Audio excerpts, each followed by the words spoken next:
Hey guys, I'm Dov, and today I'm back with more Total War Warhammer 2 online action, and today we're back with a very special replay from our good friend Rightist. This is a replay from the recent tournament held by my son HW. He's not actually my son, that's just his username, aka my son Herbert Walker.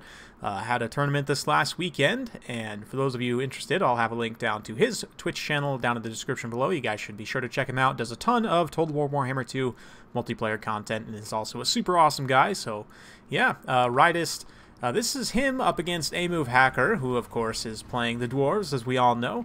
Rightist has taken the Tomb Kings, led by Cetra here. He's got double Tomb Scorpion, front line of Skeleton Spears and Tomb Guard. Skeleton Archers as well. He's got more Skeleton Spears and Archers over here, and some more Tomb Guard as well. In the back, we've got Vanguard deployed, some Skeleton Horsemen in the woods. For the Dwarves, we've got a single cannon here, plenty of Thunderers, Ulthars Raiders as well, mixed Longbeards, Dwarf Warriors in the front line, with a smattering of Miners as well. We've got Giant Slayers, regular Slayers, and yeah, led by a Lord, no runes. Looks like the Dragonback Slayers over on the far side. So, so far, can see the Tomb Kings very patiently advancing. Rightist is definitely going to take his time. He's not even advancing this force at all, just kind of standing and taking those cannon shots. Doesn't really have too many expensive constructs that are not currently hidden. Tomb Scorpions, of course, can hide in the woods, so they're not going to be able to be spotted by that cannon, and therefore it's not going to have too many good targets to shoot at. Likewise, the Skeleton Horsemen are also all chilling in the back, just kind of hidden at the moment, not really getting too aggressive here. Now this main body is finally advancing for Rightist. Meanwhile, over on the far side, this other kind of grouping has just about cleared this little cliff's edge here. And so the Dwarves doing a good job kind of using this terrain to their advantage, but Rightist going to go ahead and just detach this other force here and kind of go on the flank. So we'll see. You can see the Skeleton Archers going to start opening up shots. They're shooting, it looks like, at Dwarf Warriors, and it does include the Blessed Legion here, who do have, of course, Armor Sundering. Ooh, man, just gets taken out. Quite a few of them there by that cannon, but nonetheless, that minus 30 armor, of course, going to be very key against the good old Dwarves with their high armor across the board. Likewise, Cetra, if we go ahead and look at his loadout, just has Incantation of Protection and the Incantation of Desiccation as well. Give that nice AoE debuff effect. But of course, the Incantation of Protection is going to be very important for spamming. The more you spam that on Cetra, it'll make him tankier, obviously with the physical resistance, and of course heal as well. We'll zoom in close as the Longbeards take the charge from the Tomb Guard here, and the Skeleton Spears also going to come get involved as well. But you can see here, these Rangers are getting absolutely shredded, and the Skeleton Horsemen finally reveal themselves. One group gets caught up by the Slayers, very nicely done by A-Move, but the other group is going to get hit by those Skeleton Horsemen. Quick hit and run, and then immediately going to tie down these Thunderers. They may not do a whole lot of damage here, but they can at least tie down the Thunderers and allow the Scorpions and Cetra to then come in. He just shattered those the Ulthars Raiders there, so very expensive unit, or not quite shattered, but just about. And then, of course, the Tomb Scorpion's going to come in and start working on these Dwarf Warriors in the woods. Using the woods for cover as much as possible is going to be pretty smart, but there's still quite a few groups of Thunderers here. You can see them popping off shots on these Scorpions here as they kind of rip through these Dwarf Warriors. So the one Scorpion's going to push through pretty aggressively, but the Slayer's still on station as well. Great focus fire here, though, from Rightist. You can see the Skeleton Archers and the Blessed Legion pouring in fire from the flank there, doing a lot of damage to those Dawi Thunderers. Meanwhile, Longbeards in the front line all have been hit by a massive Incantation of Desiccation, so that does mean the Tomb Guard will trade quite cost-effectively here, and Cetra is going to have to be careful. Fighting the Giant Slayers is very, very risky, but he does have the Archers focus firing in support, so it could be potentially worthwhile just to keep these Slayers here for a moment, but they are going to do a ton of damage to Cetra. You can see he's definitely taking some heat there. But the Incantation of Protection will help, of course, have physical resistance, and the slight amount of healing it will give him as well definitely will help in that situation. But if we take kind of an overarching look here, this flank engagement has got underway. Skeleton Spearmen tied up with Miners, and more Dwarf Warriors tied up with Skeleton Spears. But this group of Tomb Guard did manage to get all the way up and around and get on this cannon here. They're also fighting the Dragonback Slayers, which Slayers will actually do okay against Tomb Guard because the Tomb Guard don't have the most armor in the world, but it's still not super cost-effective trade. Hard to say who will actually win this fight, but I don't think the Tomb Guard would necessarily win outright. I think the Slayers will win, but the Tomb Guard will definitely trade very effectively there. We'll have to come back and check on that in a moment. Meanwhile, the Giant Slayer is getting mown down by Skeleton Archers still. Etc. down to about half HP, but he is helping to clean up a lot of the Dwarf units in his pocket. That being said, a lot of the Tomb King's infantry is crumbling away here. You can see the Summon Dushabti A move does a great job in dodging that. He moves his Thunderers to either side. He's also got the regrouped Ulthar's Raiders in here as well, and they are all just going to turn and focus fire on these Summon Dushabti here and get them off the field very, very quickly. So a brutal charge, but even still, a three-way crossfire means those Dushabti are going to fall over relatively quickly. Meanwhile, the other group of Thunderers having to focus on the other constructs here.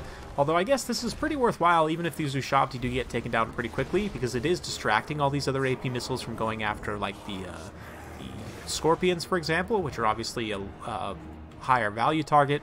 But still, the Slayers did manage to push back the Tomb Guard somewhat. Cannon does look like it's back online, but two more Skeleton Archers came through, actually shooting down the cannon crew, so very nicely done there.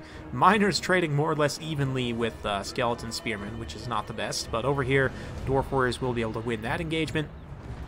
But yeah, Kitty, Cetra and his kitty, that just sounds wrong somehow, are going to come through and get on these Thunderers here, probably terrify them away. I know I would definitely get terrified. But you can see, again, the Tomb King's infantry is definitely struggling. These two Tomb Guard that had been fighting in the woods for quite a while did very well, honestly. 66 and 47, not too bad considering they're fighting against Longbeards, which are, what, about the same cost, give or take. So, yeah.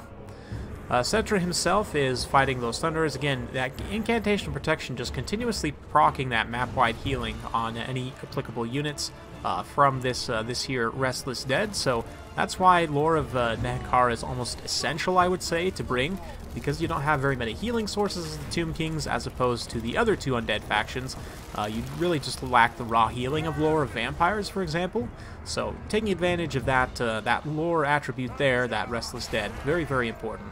You can see Cetra cleaning up some more Thunderers here. There are still a lot of Skeleton Archers online, but, I mean, they have horrible, just horrendous melee stats, so they're not really going to do too much in melee. But at least they can expend the last of their ammunition here. You can see this group kiting away some Dwarf Warriors there. The Blessed Legion having to run from Miners. I mean, they have okay-ish combat stats. They could actually probably beat Miners in melee, but it would not be cost-effective. Same thing with these Archers out on the far side, so a little bit of a tricky situation for the Tomb Kings. A lot of their missile units getting chased around at this point, but likewise, the Dwarf missile units also quite tattered. You can see the Thunderers just barely hanging on here as Cetra and this Tomb Scorpion try and bring it in and finish it off. The other Tomb Scorpion must have gone down. I don't see its body anywhere. Oh, yep, there it is. So it's just Cetra and the one Tomb Scorpion now. But we'll see. We will see. It's going to be close. Balance power still dead even here, so it's honestly anyone's game at this point. A few good hits on Cetra, and he could potentially take a lot of damage. That Blessed Blade of Petra as well does provide that attack and defense debuff. Doesn't look like it's actually active on those Dwarf Warriors right now, but still. Slayer's coming over to try and finish off some constructs here, but the Tomb Kings might be able to win out in this pocket. You can see these Tomb Guard have managed to stay alive and are fighting Dwarf Warriors here. Tomb Guard, because of their superior stats, will be able to win that out just in terms of attack, melee attack and defense. Armor definitely helps for the Dwarves, but, I mean, Tomb Guard have 42 total weapon strength, so they still hit reasonably hard. Not too bad there.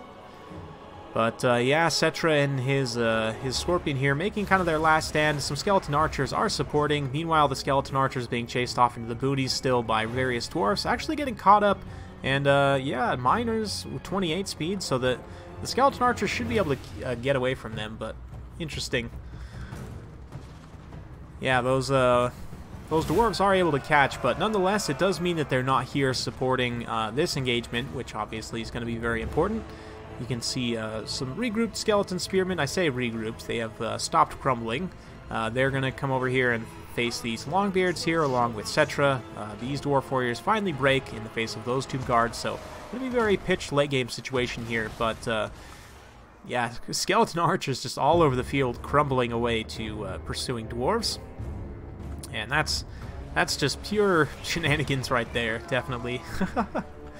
Oh man, but we'll zoom in close as these Slayers, Mohawks and Axes out, going to be charging in, trying to catch up with Cetra, but the Skelly Spear Boy is going to come in and at least block their charge here, and allow Cetra to come around and re-engage.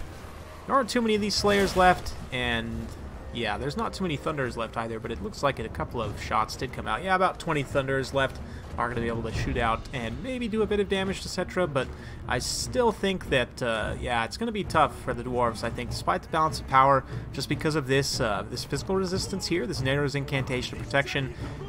They don't really have the burst damage at this point because not all, but most of the missile units have been shut down outside of this unit of Thunderers. This one unit of Thunderers definitely can do some damage still, but it's not going to be enough to really take out Cetra, and unless Cetra gets caught out and completely surrounded, I really don't see what the Dwarves have that could take him down. But balance power still very, very even. Maybe he could win on army losses if he just eliminates the rest of the Tomb King's units. And to that effect, you can see the skeleton archers that had been pursued around are mostly offline. There's just this one unit that managed to escape that situation there. So there are quite a few of them still, though. A full 76 skeleton archers here, so they're going to come in and potentially start shooting. This Dwarf Lord, not obviously going to be the best target, but maybe like these Thunderers, if they can potentially take down the last of the Slayers here as well.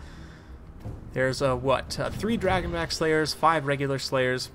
But oh man, I didn't even see this over here. This Tomb Scorpion still has quite a bit of HP, so yeah, between Cetra and that Tomb Scorpion, I really don't think the Dwarfs have enough to finish this off. So we're going to go ahead and fast forward a little bit through this late game, as the Skeleton Archers do fire in a little bit to the Thunderers there, understanding that they are the sole threat left on the battlefield to those constructs. Cetra going to come in here as well and finish them off with a quick terror rout, and that's pretty much going to be game. Although the balance power is still very close at this point. Again, the Dwarfs just really don't have anything that can finish off these constructs at this point. The Lord might be able to come in here and do a little bit of damage, but he's no Ungrim Iron Fist. He really can't just fight constructs straight up super well. Not to mention the Tomb Scorpion's going to get in there and interrupt that situation as well. But yeah, Miners, the Skeleton Archers, and the Tomb Guard are coming over to help support against these Miners here. And you can see, again, Cetra with that regeneration from the Restless Dead and the Incantation Protection, giving him lots of physical resistance. He's going to be very, very tough for these non-AP Dawi to take down. And you can see the balance power slowly grinding towards the Tomb King's favor. The Skeleton Archer is now going to come in and just support, let Cetra kind of re-engage here, take advantage of his 64 charge bonus. Tomb Scorpion also coming in as well. You can see a few Dawi units get terrified there. Those Dwarf Warriors aren't really going to hold out too much. And then, yeah, and then it's just the Lord left, and suddenly the balance power is finally tipped decisively in the Tomb King's favor. And that is going to be pretty much GG. So very well played to both players. If I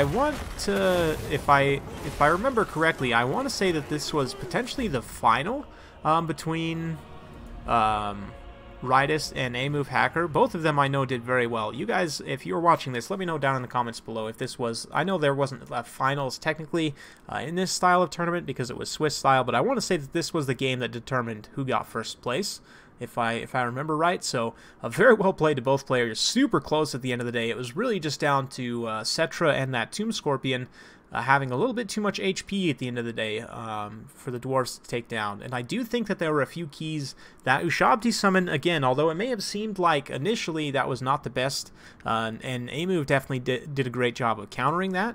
The fact that the Thunderers and the Ulthar's Raiders were distracted during that time, that would have been a really good opportunity for them to get some good damage done on either Cetra or the Tomb Scorpions, and if they could have got that damage done at that point, maybe the battle goes another way. It's hard to say, but just in terms of the army breakdown here, you can see the missile units for the Dwarves had a little bit of a hard time.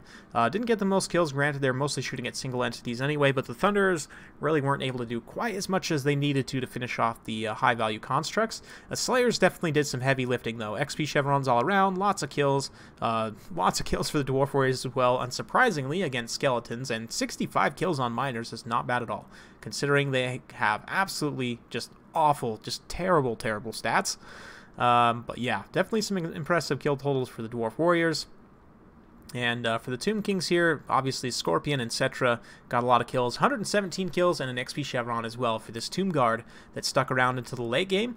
I really like how Riotist kind of formed an asymmetric group there with just a couple of the Spearmen and the Tomb Guard to kind of push that flank engagement. That did allow him to get back on that cannon, shut that down, which obviously was very key. If the cannon had been able to get some good shots on the constructs as well, obviously that could have changed things also. But still, very close battle. Very, very well played to both players. Just excellent stuff overall. I hope you guys enjoyed watching as much as I enjoyed casting it. If you do like this sort of content, be sure to like, subscribe, and hit that bell notification button. So every time I upload a new video, you'll be notified. Thanks again for watching, and we'll see you next time.